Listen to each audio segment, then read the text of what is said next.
Hey everyone, so we're diving into something kind of mind-bending today. You guys sent in some seriously interesting snippets from this filterworld.pdf. Yeah. And it's got me thinking about, how much algorithms shape what we see and hear online and how that, influences our taste. It's true. Filterworld really gets into that, how we got to this point where algorithms are practically everywhere. Right. It's like they almost seem to know what we want before we, from suggesting what to buy on Amazon to what music we should listen to. Absolutely. It's really fascinating. And Filterworld actually traces this whole thing back, way back. Did you know the word algorithm itself comes from 9th century Baghdad? 9th century? Seriously, I had no idea. I kind of thought algorithms were like a Silicon Valley thing. It's easy to think that, but the word comes from the name of this Persian mathematician, Al-Khwarizmi. Okay, so not Mark Zuckerberg then? Nope. Al-Khwarizmi. He's considered the father of algebra. Wow, 9th century. That means this whole idea has been around for over 1,000 years. Even longer. But the core idea, at least a set of rules to solve a problem or complete a task that's been around for centuries. Okay, so how do we get from ancient math to algorithms deciding what's on my Instagram? Help me connect the dots here. Well, so after Al-Khwarizmi, we fast forward a bit and we get folks like Ada Lovelace in the 19th century. You might have heard of her. Oh yeah, wasn't she the first computer programmer? That's right. She was writing algorithms for this thing called the analytical engine, this groundbreaking but never fully built mechanical computer. Sounds ahead of its time. Totally. And Lovelace, she saw that these algorithms, these lines of code, they could be so much more than just number crunching tools. Interesting. She imagined them creating art, composing music, even potentially thinking for themselves. So you're saying algorithms are more than just cold calculating machines, there's a human element woven in. You got it. And that's where things get really interesting, right? Because if algorithms are based on human instructions, then they're also vulnerable to our, biases, even manipulation. So it's not all objective. Exactly. And Filterworld uses this fascinating example, the mechanical Turk. Oh, yeah. That chess playing machine, right. Wasn't it a hoax? Precisely. It was this big sensation in the 1700s, touring around, beating chess masters. So how'd it work? Well, there was a human chess player hidden inside, controlling the Turk's every move. Wait, what? So the whole thing was fake, smoke and mirrors. Exactly. It's this potent metaphor for how we see algorithms today, We think they're objective, impartial, but there are all these human choices, these business interests, even biases that shape what we see and how these things work. Okay, that is kind of unsettling. Right. So when I'm on Facebook, it's not a neutral viewpoint. It's what Facebook wants me to see. That's the question Filterworld is asking us to confront. And it's something really important to remember, especially when we think about the evolution of algorithms in the age of the internet. That's when things get even more interesting. I mean, the internet kind of explodes onto the scene, and we suddenly have access to, all the information in the world. Yeah, it was huge. Amazing, right. Definitely. But also, completely overwhelming. Oh, totally.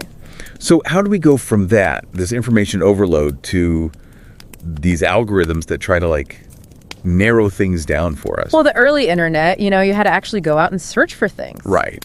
But then these platforms came along, Google, Amazon, Facebook. Yeah. They were like, hey, we'll do the searching for you, Right, which, let's be honest, is kind of amazing. Can you imagine trying to navigate Amazon without those customers also bought recommendations? Right. It's like having a personal shopper. Totally. Right. So how'd these recommendation engines even come about?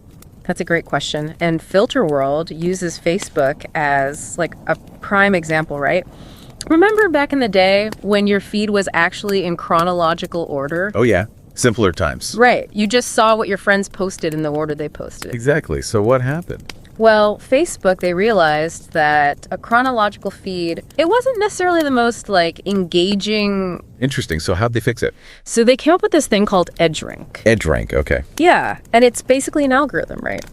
It decides which posts you see first in your feed. So how does that work? What goes into it? So it looks at things like, how close you are to the person who posted. Yeah. How often you interact with their stuff. Right. What kind of content it is. Is it a photo, a video? So it's learning my behavior, basically. Yeah. It's tailoring your feed based on what you've clicked on in the past. That's kind of wild when you think about it. Right. Because instead of that neutral chronological feed, you're seeing what Facebook's algorithm, thinks you want to see. And of course, we got to talk about the business side of this too. It's all about keeping us glued to our screens, right?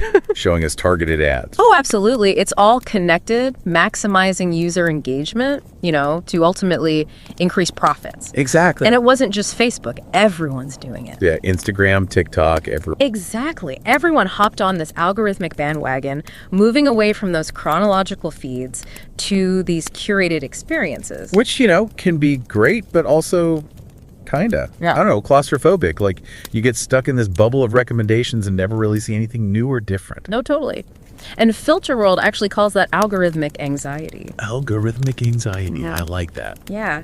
And it's a real thing. A lot of people feel it. Yeah, I can see that. Like they talk about this woman, Valerie Peter, who she's struggling to define her own style with all these Instagram and TikTok trends. Oh yeah, I totally get that. That like you're constantly chasing the next cool thing, but it never feels like truly you. Exactly. And Filterworld argues that this algorithmic anxiety, it goes way beyond just our clothes or our Instagram feeds. Really? So like what They even use the example of coffee shops. coffee shops, what do those have to do with algorithm? So have you ever noticed, you go to different cities, even different countries, and all the coffee shops are starting to look the same? Oh my gosh, yes. It's like minimalist decor, avocado toast, oat latte. Yes, exactly. And Filterworld calls this the generic city.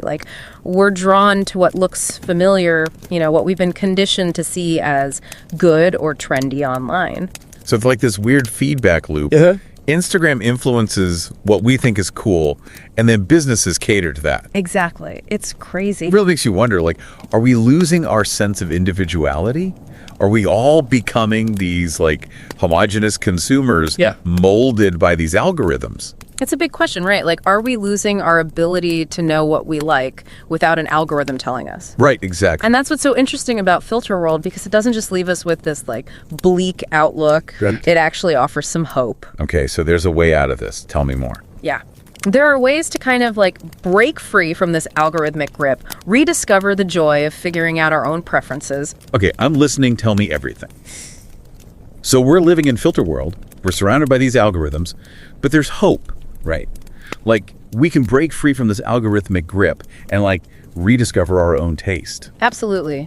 Filterworld actually talks about this really interesting contrast between these algorithmic feeds and more traditional forms of curation. Okay, so instead of Spotify telling me what to listen to, I should go talk to someone at a record store. Exactly.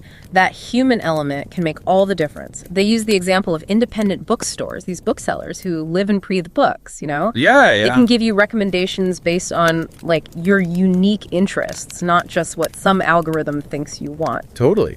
So my favorite books were recommendations from friends or that one bookseller who just seems to get me. Right, and it's not just books. Think about music too. Instead of hitting shuffle on a Spotify playlist, imagine tuning into a radio station with a DJ who handpicks every song. Oh, back in the day. Exactly. They even talk about this DJ, Paul Cavalcante. He crafts these amazing journeys through music, introduces listeners to new artists they might never have found otherwise. That's so cool.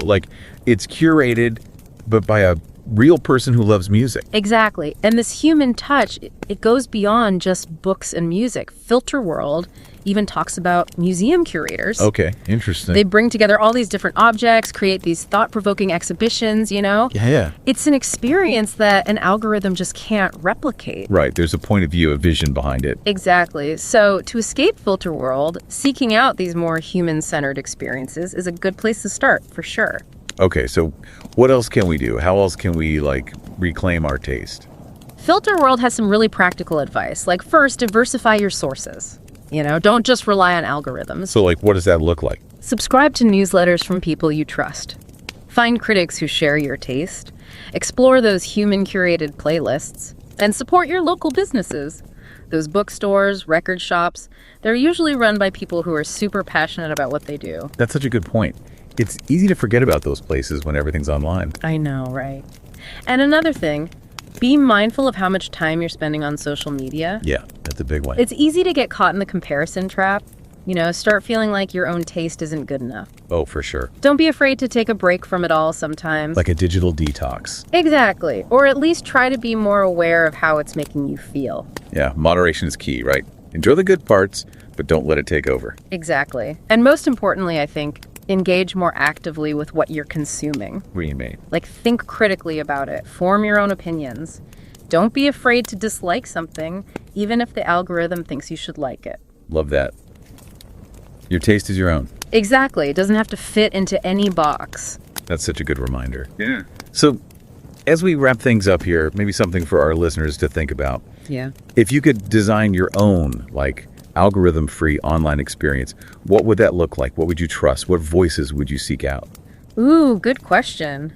It's something we should all be thinking about, especially as things get even more digital. Even with all these algorithms, we still have the power to decide what we like, curate our own experiences. Love that. So to everyone listening, keep exploring, keep questioning those algorithms, and don't be afraid to embrace what makes you, you.